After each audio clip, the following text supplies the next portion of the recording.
gentlemen, I know a lot of you guys have been waiting for this video. Today we're going to be critiquing the graffiti in Mark Echo's Getting Up, Contents Under Pressure. Now, I gotta come out the gate and say this is a game I haven't played much of. I had a friend who owned the game, I went over his house, played it a little bit, and then went back home and never played it again. So I am familiar with the game, I am familiar with the graffiti in it, the graffiti legends, I'm very aware. My graffiti mentor, Demer, was actually going to be in the sequel, but then the sequel got cancelled, mostly due in part to the game not being an overall good game. Like, let's be, nostalgia aside, come on, the game is not all that good. With that said though, the graffiti in the game is great. But there are some pieces that could use a little bit of work, and that's what we're going to get into today. But without further ado, let's get right into the video and take a look at some of this graffiti. Talk about what's good and what's not, and why. So if you guys don't mind, I want to start off with a couple of hand styles, just to kind of keep it simple and start back where graffiti started. And with that, we have this still free hand style right here, which is an amazingly done hand style. There's a lot of nuance here that I want to point out to you guys. For example, if we start with the S, if we just imagine that this sticker as a whole was perfectly horizontal, this S would have a left lean to it.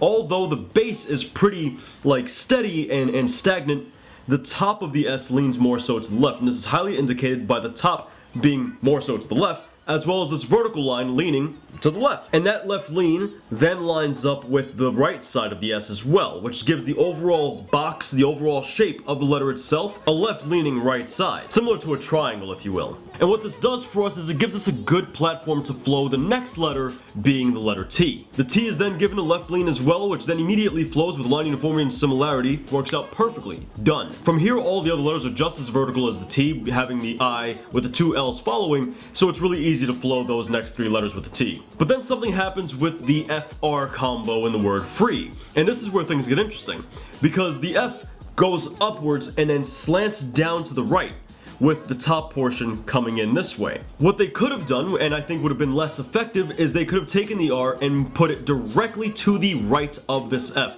which honestly is what I would have done. However, this would have increased the negative space between the F and the R, and they didn't want that. So they did the smarter thing, the more optimal decision, and they put the R under this top piece of the F. That eliminates the negative space, that gives you line uniformity and similarity with not only the two verticals, but also the two horizontals right here, and then you can continue with the rest of the letters. Perfect hand style. That's something to take note of. That's something to learn from. Look at how they got some like Black Lorette slash Banksy. You know, it sucks that I gotta say Black Lorette slash Banksy, because like Banksy is a lot more notable of an artist, so he's much more recognized for these mice, despite the fact that Black Lorette was doing it first. But that ain't none of my business, you know what I'm saying? Banksy, don't come over here and smack me. I like your work. I like what you do. Another thing I want to take a note on before we continue through this little critique is graffiti takes a lot of inspiration from other font-based art forms, and I think that's something we as graffiti artists need to start utilizing and need to start learning. We should really start studying different font-based art forms, because as you can see, it happens in graffiti. You see, we have this underline which comes around, starts swishing around, and comes from a standard underline to a very calligraphy-esque underline. And this is something we can learn from. It comes up and then flourishes. Not to mention, it also maintains momentum flow, but it also has line uniformity and similarity with the E, so that flourish flows like all hell. But the part I want to note is that this comes to us from calligraphy, and yet graffiti artists will never take note of that. They'll easily glaze over that and act as if graffiti doesn't have any fundamentals, when calligraphy is arguably one of the most fundamental art forms out there, or at least one of the most strict art forms out there. Yet graffiti takes inspiration from it. So does that not mean that graffiti incorporated some of calligraphy's rules just to make this work? And mind you, this is very specific to this individual hand style when it comes to calligraphy's rules, but the point being, there's lessons to be learned there, and I think we should keep that in mind. I think we should learn those lessons. See, with this hand style right here, things begin to get lost towards this spot right there. That's where negative space management and letter and name positioning come into play. They could have had the same exact hand style, just a lot more effective had they spaced out the letters very slightly. That's all you needed, a very slight spacing, nothing much at all, and it would have done the hand style a lot more justice. But with that, let's look at some pieces, right? We start off with this very simple piece. They have pretty much standard letters across the board, all straight letters, real simple, and then on the E they throw off this flourish, this extension off the side, which doesn't make much sense. It doesn't really flow because it doesn't happen anywhere else. Its only purpose is to go ahead and balance out the T, but then you look at the other options they had. For example, just using a capital E would have been a really easy solution in order to balance out that T. Let me know what you guys think in the comments. Do you think that extension works? Try to eliminate it from this game and think of it as if you had just seen this, you know, in someone else's work, some random graffiti artist's work. Would you think that's dope? Personally, I'm gonna say no. I would have opted to take that out. I mean, honestly, what can I say about this piece? It's dope. Simple as that. I mean, it looks like they are taking a lot of influence from Dame, and if I remember correctly, this is about the year that Dame started to really blow up in popularity. Not that he wasn't popular before this, or he certainly is popular after, but I think it's around the time that this game came out where Dame started to influence everybody, and you can kind of see it with this stuff over here. So I mean, there's no denying this is dope work. Personally, the only thing I would have changed is this bottom piece right here. I'm not gonna go ahead and say that it makes this look like a B, because that's ridiculous, because I mean, how do you even pronounce Tabarn? That's not how words work. The whole entire this being a B doesn't too much make sense to me, but I will say this is kind of just blasé and not really all that effective, not really all that necessary. But this is a phenomenal piece. I like the cracks, I like the exterior details, I like the colors, which I know you can change the colors in the game, but I think it's pretty cool. This is probably one of my favorite pieces from the game because everything is pretty solid. Granted, some of the extensions don't really flow out of the origin. For example, we see that right here, but it flows during the travel distance, it fills up negative space, which we'll get into this specific extension in a second, and it flows at the destination. Granted, a lot of this arrow is being covered up at the destination, so you could make the argument that the destination, the end of the arrow, is kind of made useless, and also this straight travel distance right here makes the 3D very boring, which the whole entire point of 3D is to make things look three-dimensional, and they had a lot more interesting of a 3D when they had this cut in over here.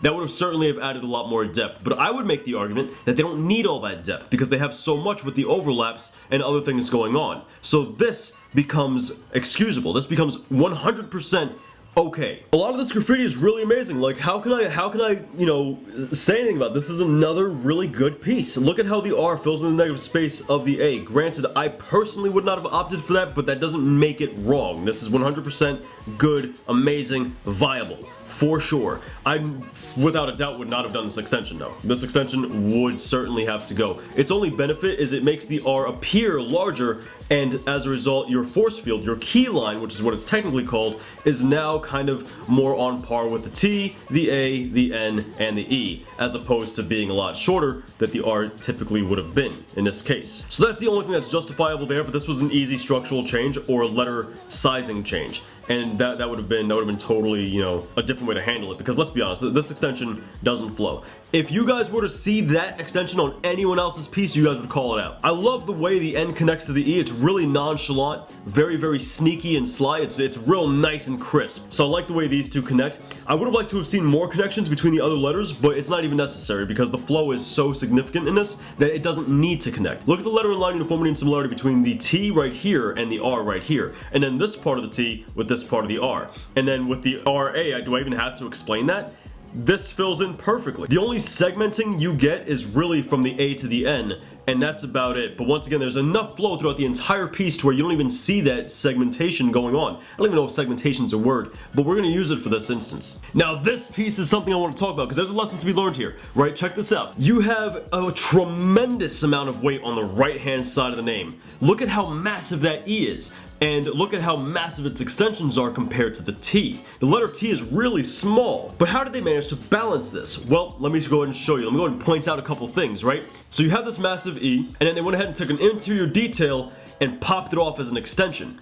So now you have this interior detail that has a lot of weight as an extension. They go ahead and take this R extension from here, they swing it way out to the right hand side, which once again gives a lot more weight. Now, something I want to note for this underline right here, its purpose is to hold up the E. The E, if you notice, is a lot higher up than the other letters. And as a result, had this underline not been here, this E would not have been grounded, and as a result, it would have given the right side of the name even more weight. Ironically, this right here, it does add a lot of weight, but it actually adds less weight than if they didn't have it. And that's the interesting thing, because negative space adds a ton of weight. So what do they do after this? How do they balance all that out? This is some really pro graffiti artist shit right here. They did a phenomenal job. So what they did was, they took the T, they blast it off on the left hand side with this massive part over here. They then go ahead and take the bottom of the R, shoot that off to the left, and then they go to the right leg of the R and they shoot that off to the left as well. They add an extension to that part being right here. It doesn't add too much weight, but once again, negative space adds more weight. So this ends up helping us because it not only helps to balance this side, but it's going to maintain the weight for the left side as well. We move over to this purple blue detail, and you'll notice they did the same thing on the left side that they did on the right side. They have this massive extension that comes off, and they do it over here as well, except this is technically exterior detail and not an extension or an interior detail like it is on the right hand side. But that's irrelevant. So they take this detail, they swing it into the structure, back down, and they make it even larger and pop it off the top, which adds a tremendous amount of weight. And then they compound this by adding yet another interior detail that becomes an exterior detail. All of that, you know, the large T, the 3 purplish extensions, and the 2 more other extensions right here, all of those things add up to balance out the massive structure of the E, the massive extension coming from within the E, as well as the massive extension going under the E. So that right there is amazing work from this graffiti artist. That's knowledge right there. That's understanding letter and name weight, letter and name positioning, flow, and letter structure. And when you look at the piece, you can tell it's not a crazy wild style. It's not the craziest piece you've ever seen in your life, but it still has a lot of nuances in there. And you only learn these things by practicing the fundamentals. The throw-ups in this game are pretty solid. I don't really have much to say about the throw-ups. I mean, this is pretty good stuff, but I want to note something here. Remember how I say in my videos all the time that your closed counters and your open counters are not something that you can just draw in wherever you want. They are dictated by the letter's structure. And you can see that right here. Look at how this vertical line lines up perfectly with this closed counter. Why? Because this closed counter is dictated by this structure. Same thing happens again here on the E. This line lines up perfectly with this closed counter. Why? Because it's dictated by this structure. Doesn't too much happen on the R, but this is because in throw-ups it's standard of the letter R to get rid of all of the negative space in your closed counter. That's why you don't see it happen in this part right here. That's a pretty nice hand style, pretty good stuff, no complaints here. This game's got really good graffiti. Like I said, I didn't really play through the entire game. I only played a couple missions, so I'm not familiar with all of the graffiti, but I'm glad to see that this has some really good stuff. And I know a lot of graffiti legends worked on the game, but you know, you never know. You never know. Alright guys, I think that's it for us in today's video. If you enjoyed it, let me know in the comments down below. What was your favorite piece? And do you remember playing this game as a kid? Once again, I didn't play too much, but I only played a couple of missions. And I'm not gonna lie, I didn't necessarily enjoy the gameplay, but I had fun, you know, kind of indulging myself in the game as a graffiti artist, you know? So it was pretty fun in that regard. Now for those of you guys that are first time viewers, check it out. We come out with weekly art videos. We critique your guys' work as a community. We even critique graffiti in video games and movies. So let me know in the comments down below, what game should I critique next? I'm looking to critique some of the newer games that are coming out, like the new Spider-Man game. I saw some graffiti in there that caught my eye, so I want to critique that at some point. But once again, just let me know in the comments and we'll get to it. So be sure to subscribe. Don't miss out on these videos. Once again, I come out with videos every single week. I'll catch you guys in the next one, but until then, peace.